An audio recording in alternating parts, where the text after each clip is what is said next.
Some of you may know that my birthday was earlier this month. Something that I asked for was the Five Nights at Freddy's Core Collection, and my aunt, or Tia as I call her because I'm Portuguese, was nice enough to get it for me. For those of you that don't know, the Five Nights at Freddy's Core Collection is the first 5 Fnaf games in one disc/cartridge for console. I got the Nintendo Switch port. Now that I have it for myself, I want to answer the question, is it actually worth it? Starting with some of the positives, the controls are so much tighter than you would expect. Five Nights at Freddy's 2 and 4 in particular are really fun with a controller, and it's impressive how well they were able to make a point-and-click game on a system with such different controls and make it feel natural. It also felt like playing Fnaf for the first time again. It was honestly really special in a way. After playing these games for hundreds of hours over the course of several years, playing them again in such a different way was really nice and refreshing. But if I'm being entirely honest, that's kind of the most positive I can be when it comes to how good the games are on the device. In the first Fnaf, the door lights very frequently don't make noise.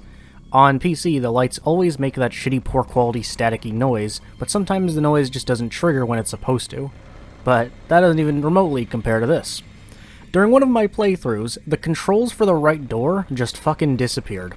I've never seen this happen, and I cannot even guess why it happened. This has never happened on the $7 computer version of this 2014 indie game, so it's not exactly great that it happened on an officially licensed console port years later. Besides that, the first FNAF plays fine. It's fun and I like it, but it is simply a worse version of the original.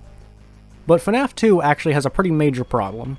The best strategy for FNAF 2 in the later nights is to put your mask on as soon as you put the camera down. And in the console port, it is insanely easy to do both at the same time.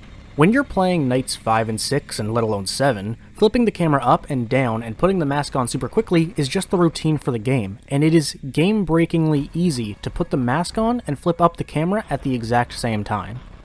This results in a weird flash happening before putting on the mask, and then when you take it off, the animation of the monitor going down plays. Again, when playing the 6th goddamn night, I do these actions really quickly, and in the original, it is literally impossible to put the mask on and flip the camera up at the same time. So when it transfers over to the console with buttons, it breaks so easily. That's the only real problem I experienced, but it's a pretty bad one, honestly.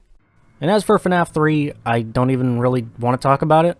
Like I said in my ranking video, FNAF 3 is even worse than I remember, honestly. The only thing I like about FNAF 3 is the secrets, and there are none in the console version. It plays fine, and it's pretty much the same as the original, but it is so boring, and none of the original's qualities are even in this version of the game. I think FNAF 4 transferred to console and controller better than any of the others. I didn't experience any bugs or problems, and the controls felt completely natural. They also incorporated every single minigame into it, and they play perfectly normally.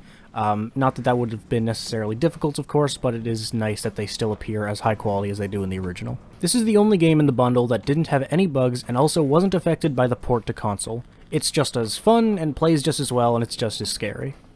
Lastly, there's Sister Location, and I have the least to say about Sister Location, honestly. FNAF 1 and 2 are buggy, FNAF 3 sucks because it took away the best parts of the game, FNAF 4 is the best of the bundle, Sister Location is a totally fine port of the game, it's just much less fun. This is the game most affected by being ported to console, and that was pretty surprising to me. Sister Location is fine, but playing with a controller is just way more annoying than keyboard and mouse. It just plays not nearly as smooth, and using the joystick is just not really that fun or satisfying when playing this game.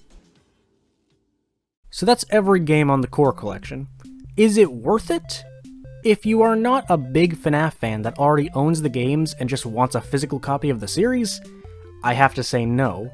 I'm really happy to have this because I've been playing these games for 7 years, and being able to hold the game in my hand is really cool. And it also feels refreshing to replay the games in a different format.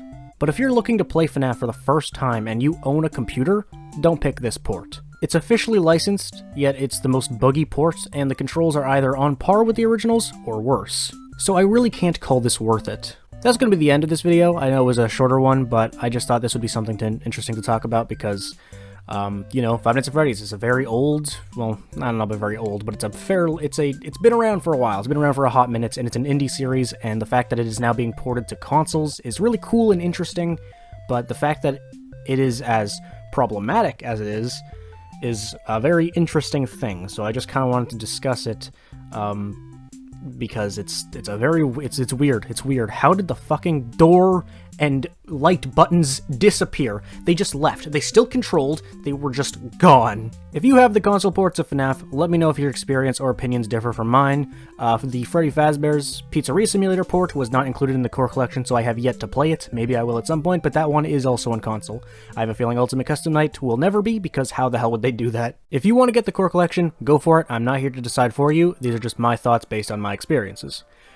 Thank you for watching. Please like and subscribe if you did enjoy, and I will see you guys next time. Peace.